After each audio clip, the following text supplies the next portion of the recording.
Hey guys, so welcome back to my channel. So October is Infant and Pregnancy Awareness Month, and so it's my first month, first year, actually kind of feeling the impact of this month.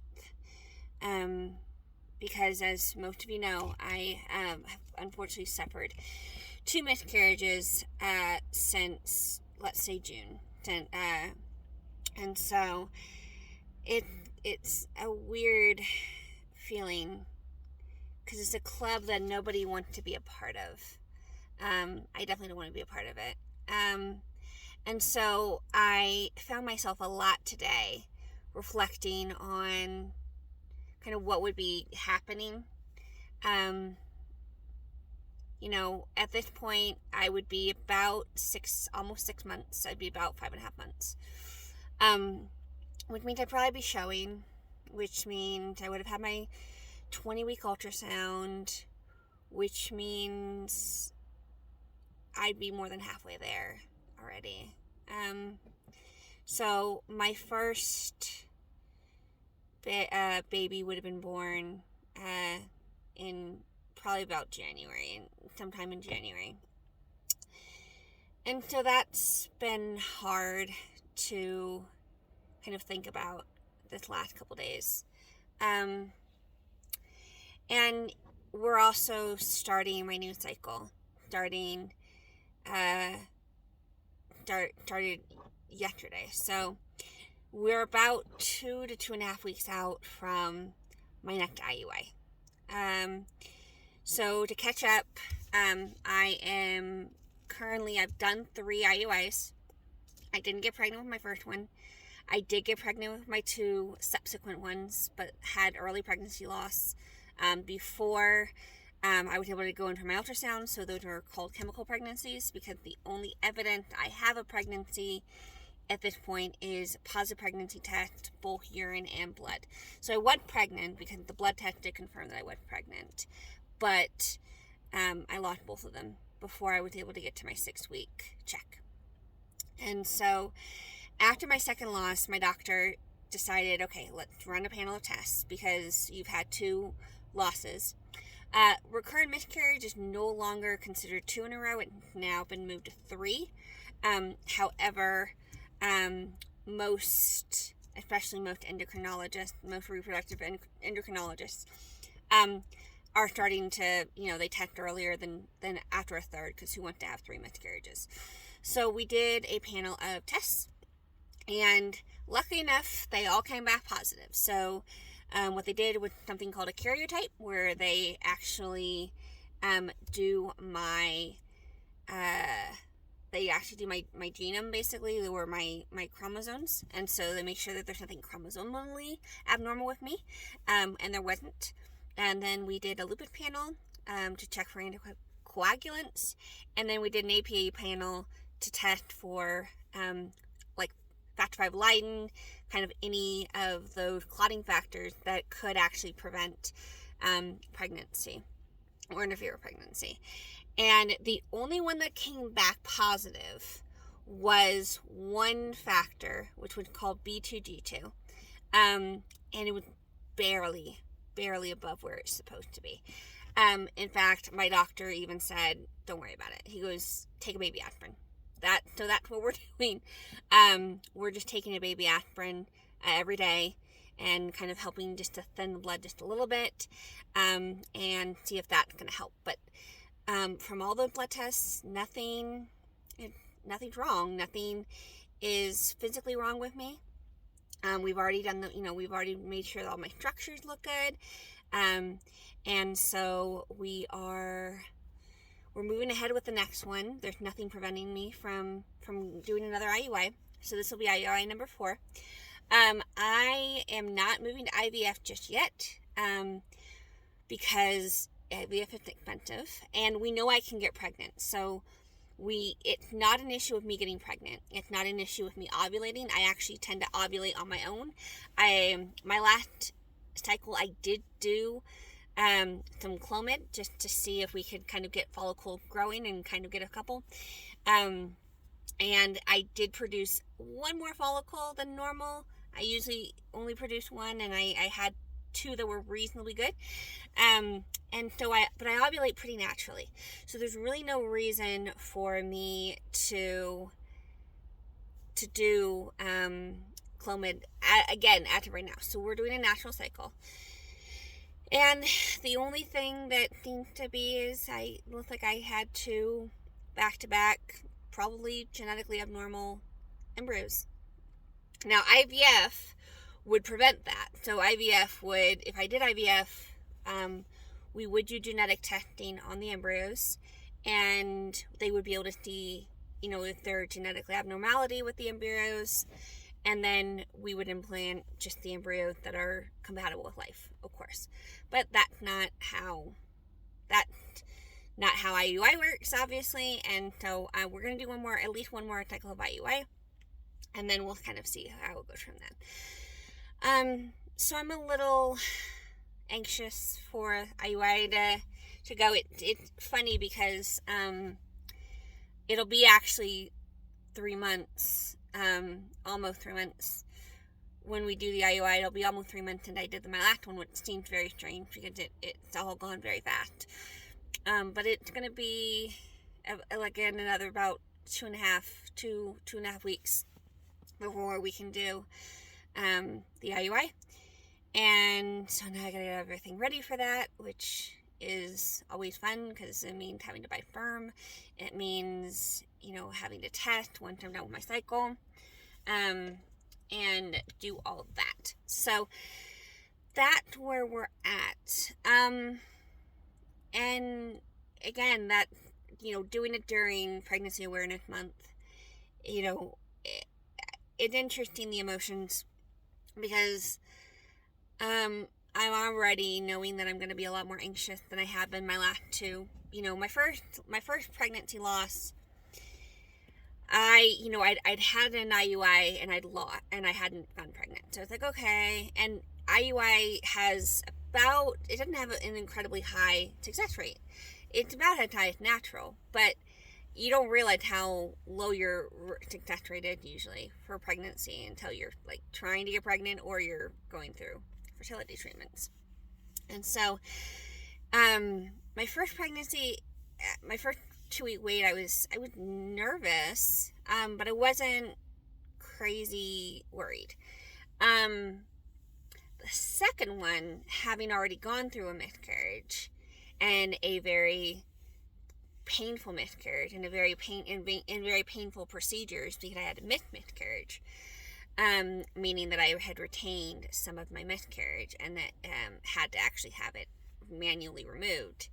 That was a lot more traumatic, and so I was hoping, okay, I'd get pregnant and it would be easier. It would be, it'd be good news, and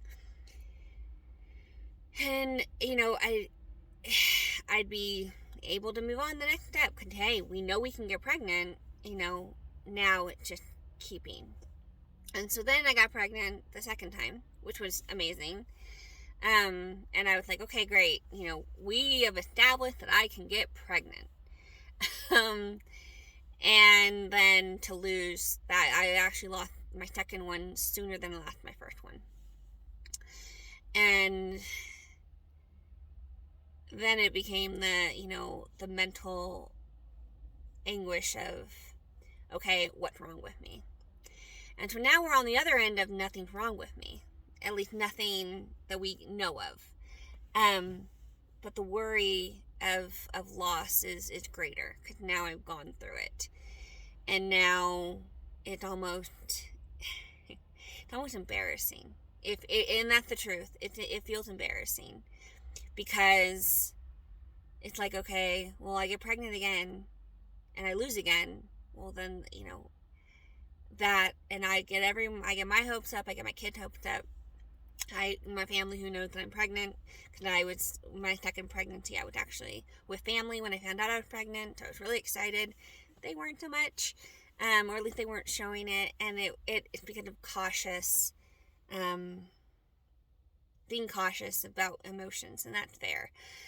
But now if I get pregnant again, is the joy going to be completely, is the joy not going to happen until 6 and 12 weeks? And that just makes me so sad that I might feel that way, that people might feel that way, because pregnancy should always be celebrated. And I really enjoy that, not enjoy, but I like that we do have Pregnancy Awareness Month, because it is something that is not talked about. I had 2 miscarriages.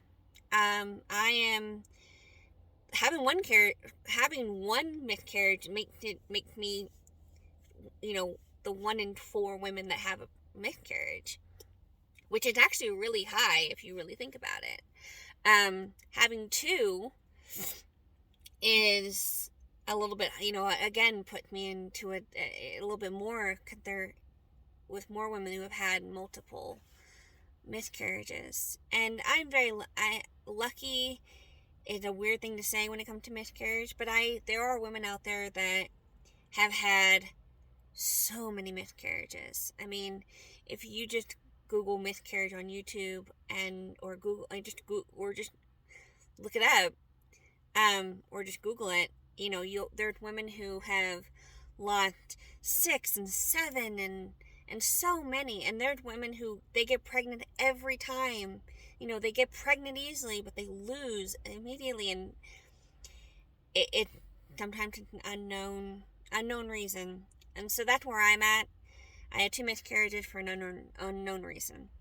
There's nothing physically wrong with me that I shouldn't be able to carry. I am slightly overweight, but even overweight, I still shouldn't be as much of an impediment to getting pregnant. And so that's where we are at. My next cycle is coming, and we're getting everything prepared, and I'm excited as well. I want to point that out as well. I'm excited to try again. Mixed in with the uncertainty is also, I know I can get pregnant. Like, great. I know I can get pregnant. So now it's just finding it to where I stay pregnant. And of course, it's a great relief to have nothing wrong with me. And, taking a baby aspirin a day is not a terrible imposition on anybody. So, and it's a lot less than most some women have to go through to make sure they can maintain pregnancies. So that's what's going on in my pregnancy journey. If you are somebody who has had a miscarriage, just please know that you're seen. I see you. I would encourage you to talk if that's something you're comfortable with. I do think miscarriage is not talked about enough, and it needs to be talked about more. It is something that 25% of women go through, and that's a pretty big percentage of us. And while I understand in prior generations it wasn't something that was talked about and there was a lot of shame around it, there's no shame. There is shame, I guess. There is a bit of shame, but it's hard to know if that's societal and also just kind of mentally putting it on yourself, because it is the one thing that you're supposed to be able to do as a woman. You're supposed to be able to bring life into this world. To not be able to do that is really hard. It doesn't take away from your womanhood in any way, shape, or form. But I think from a societal standpoint, it makes you kind of feel like, okay, am I less of a woman because I can't carry? And that's just not true.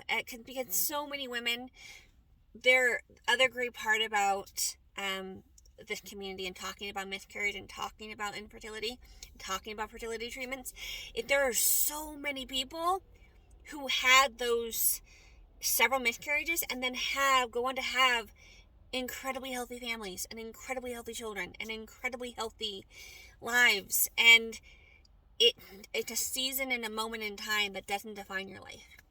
It doesn't define my life. And it's something I have said publicly and privately.